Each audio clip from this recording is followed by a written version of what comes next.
सो क्या है, they are very confused. Maratha में, महाराष्ट्र में देखिए ओपन गोली चल रहा है, law and order is in shambles, सब कुछ जानता है या सब कुछ ठीक नहीं चल रहा, लेकिन इसमें उन लोगों का कोई मतलब नहीं। जब तक सत्ता में है सब कुछ ठीक है। बीजेपी जैसा पार्टी को एक ही चीज़ में मतलब है, वह सत्ता पाना।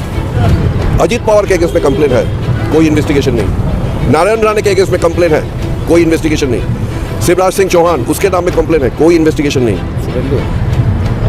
देखिए हेमंत विश्व शर्मा, असम का चीफ मिनिस्टर, उसके अगेंस्ट में कंप्लेन है, कोई इन्वेस्टिगेशन नहीं। They are trying to send a message, you are free to make any crime, you can do anything, join us, support us, we will not book you.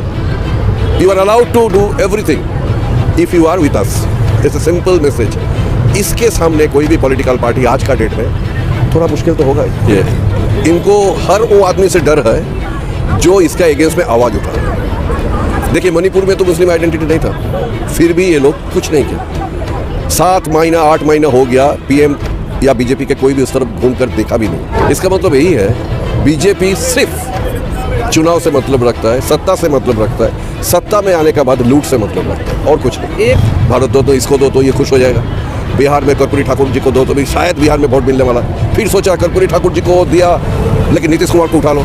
जैसे देखिए Brian Munich कोई player उठा रहा है, real Madrid कोई player उठा रहा है, choose and pick and choose, ये चूज एंड पिक जो भी है, उसको ऐसा है कि उठाओ, नीतीश कुमार जी को उठा लो, चाहे शायद बिहार में हमारा चुनाव प्रोस्पेक्ट बढ़ जाए। देखिए कोई भी इंस्टीट्यूशन, चाहे ये कोर्ट हो या सीबीआई हो, ईडी हो या पार्लियामेंट हो, ये तो हम सबको लेके ही होता है। इनको तो कोई अलग सत्ता तो है नहीं, इंडिविजुअल जाके उसको ग्लोरीफाई करता है। देखिए सवाल है कि ये जो हम लोगों का बीजेपी सरकार है, ये फेडरल स्ट्रक्चर को कंटिन्यूअसली हीट कर रहा है। मतलब ये पैसा वो अपनी जेब से नहीं दे रहा है।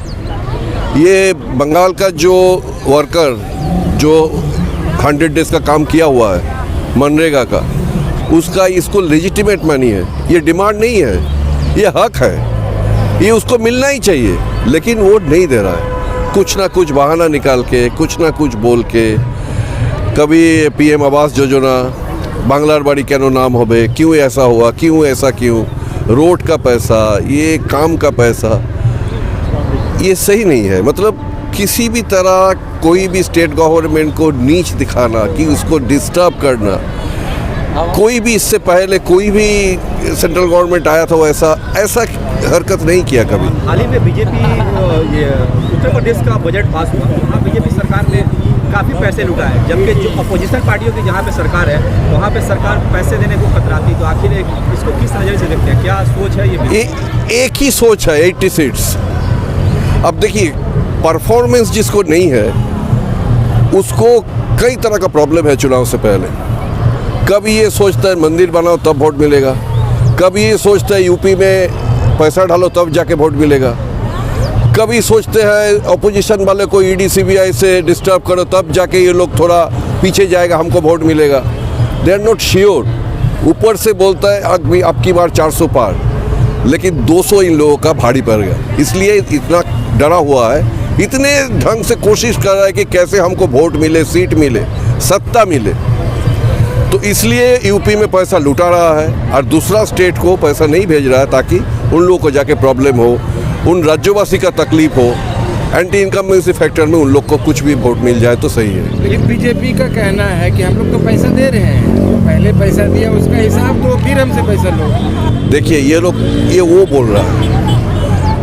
एक्चुअली पिछली बार जब दिल्ली में धरना हुआ था, मैं हमारा जो एमपी सौगत राय साहब है उनका घर में गया था, मैं दिल्ली में गया था उस टाइम, धरना का टाइम। मैं उसको सीधी तरह पूछा, जी सर इज़ दिस ट्रू कि हम लोगों ने यूटिलाइजेशन सर्टिफिकेट नहीं दिया?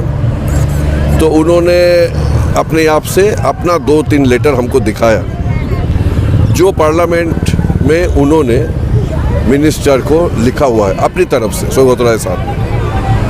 तब मैं पूछा इसका मतलब ये डिलिबरेटली ये लोग कर रहा है, बोलता है ये है, वो नहीं दिया, ये नहीं दिया, अब पैसा नहीं देगा उसका बहाना वो लोग ढूंढ रहा है। लेकिन उस दिन मैं सौगत राय साहब का जो खत देखा था उसमें क्लियरली मेंशन था तुमको सब कुछ मिल चुका है, इसके बावजूद भी तुम लोग पैसा नहीं दे रहे हैं, ये सही नहीं है। ये इनको हर वो आदमी से डर है जो इसका एगेंस्ट में आवाज़ उठा रहा है। देखिए मणिपुर में तो मुस्लिम आइडेंटिटी नहीं था, फिर भी ये लोग कुछ नहीं किया। 7 महीना 8 महीना हो गया, पीएम या बीजेपी के कोई भी उस तरफ घूमकर देखा भी नहीं। क्यों? उसमें सीट ज़्यादा नहीं है। चुनाव में मोदी जी हर जगह गए, हर स्टेट में गया जहाँ उसका इंटरेस्ट हो, बीजेपी का इंटरेस्ट हो, लेकिन नॉर्थ ईस्ट में नहीं है। इसका मतलब यही है बीजेपी सिर्फ चुनाव से मतलब रखता है, सत्ता से मतलब रखता है, सत्ता में आने का बाद लूट से मतलब रखता है और कुछ नहीं। एक देखिए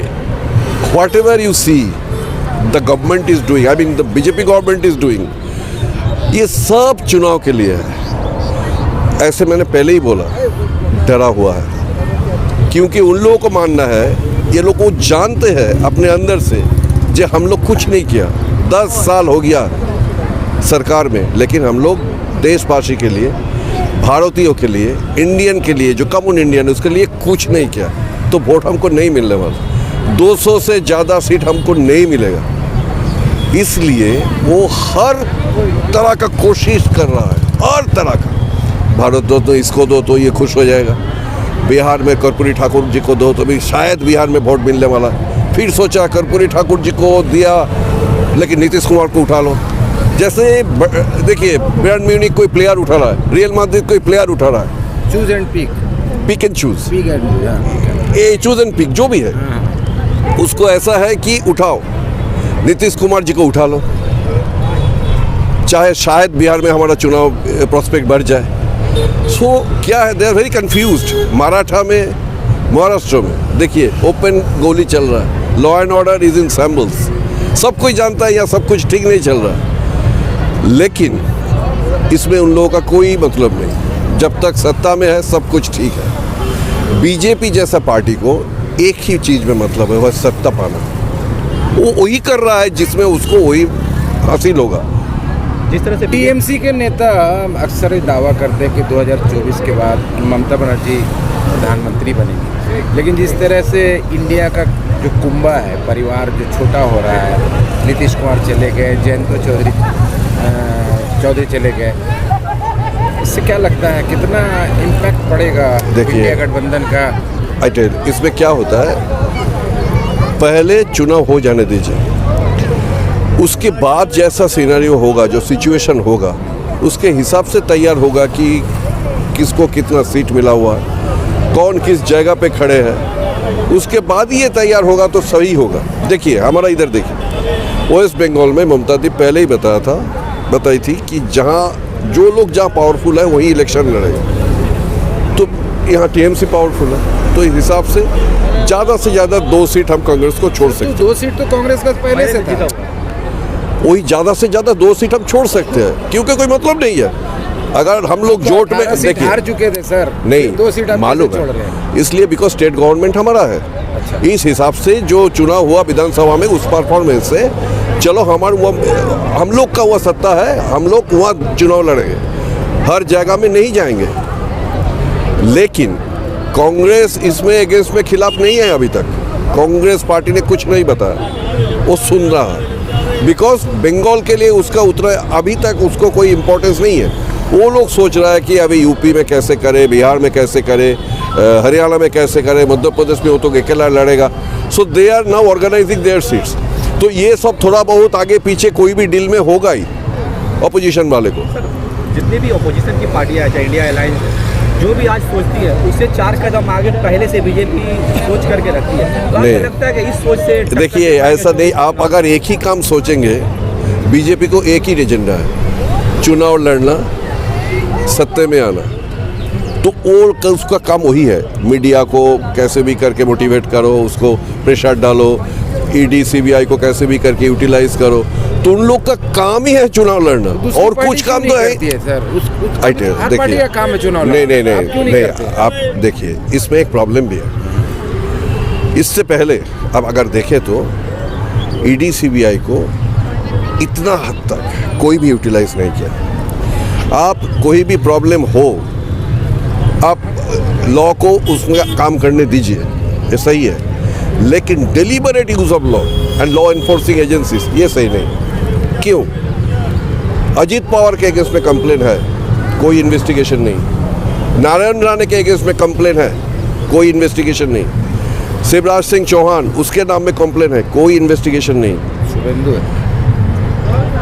देखिए हेमंत बिश्व शर्मा असम का चीफ मिनिस्टर, उसके अगेंस्ट में कंप्लेन है, कोई इन्वेस्टिगेशन नहीं।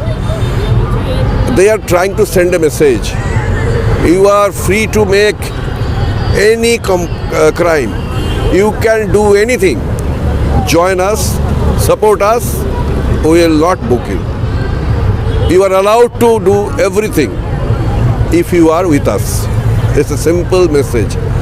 इसके सामने कोई भी पॉलिटिकल पार्टी आज का डेट में थोड़ा मुश्किल तो होगा ही, because they are political party, और ये पॉलिटिकल पार्टी नहीं है। इसको एक अपना एजेंडा है सत्ता में, यही मिसमैच होते जा रहा है। पिछले 10 साल जो भी अपोजिशन पार्टी है उसको क्या है, वो लोग पॉलिटिकल एंगल से सोचा।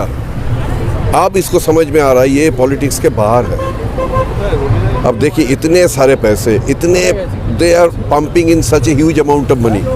आईटी सेल जो खोल के रखे हैं, दिन भर वो आपको नीचू तरह दिखाने की कोशिश कर रहा है, अपने आप को प्रोपागेंडा कर रहा है। कितना टाइम आपको नेगेटिव, आपको कितना टाइम लड़ना सका, how much you can fight with this. ऊपर से आपका जो लेजिटिमेट मनी है उसको रोक दिया, नहीं दे रहा है। एज ए इंटेलेक्चुअल, एक नॉर्मल देशवासी, एक नॉर्मल सिटीजन, क्या मैसेज देना चाहेंगे लोकसभा चुनाव के लिए आम लोगों को? देखिए ये मैसेज आज का डेट में हर भारतीय के लिए वेरी सिंपल है। हमको उसी को ही चूज करना है जिसमें देशवासी सुरक्षित हो, और हमको सिर्फ प्रोपेगेंडा में जाना चाहेंगे। हम चाहेंगे हैंडफुल ऑफ उद्योगपति जो है कॉर्पोरेट हाउस, उसका प्रॉस्पेरिटी हो, बाकी सब हम लोग कोई घास चारा डाले तो उसके पीछे भागे, तो हमको आगे चल के बहुत प्रॉब्लम होने हैं। देखिए कोई भी इंस्टीट्यूशन, चाहे ये कोर्ट हो या सीबीआई हो, ईडी हो या पार्लियामेंट हो, ये तो हम सबको लेके ही होता है। इनको तो कोई अलग सत्ता तो है नहीं। इंडिविजुअल जाके उसको ग्लोरीफाई करता है उसके अपने काम से, उसको फॉलो करके, कॉन्स्टिट्यूशन को फॉलो करके। लेकिन अगर कोई भी इंडिविजुअल कॉम्प्रोमाइज मूड में है, कोई पैसे के हिसाब से, कोई किसी दूसरे फेवर से हिसाब से, अपना जो वेट है, अपना जो चेयर का जो भाव है, वैल्यू है, कॉन्स्टिट्यूशन का जो वैल्यू है, specially those who are sitting as per the constitutional network, उसको तो सोचना ही चाहिए। हमको जो करना है वो एकदम न्यूट्रल हिसाब से, देश के हिसाब से, संविधान के हिसाब से करना चाहिए। कभी कभी किसी आदमी से गलती हो जाता है, तभी क्या होता है, देशवासी जो है वो थक जाते हैं, ये भी, अरे ये भी, ऐसा ही है और कुछ नहीं। Thank you.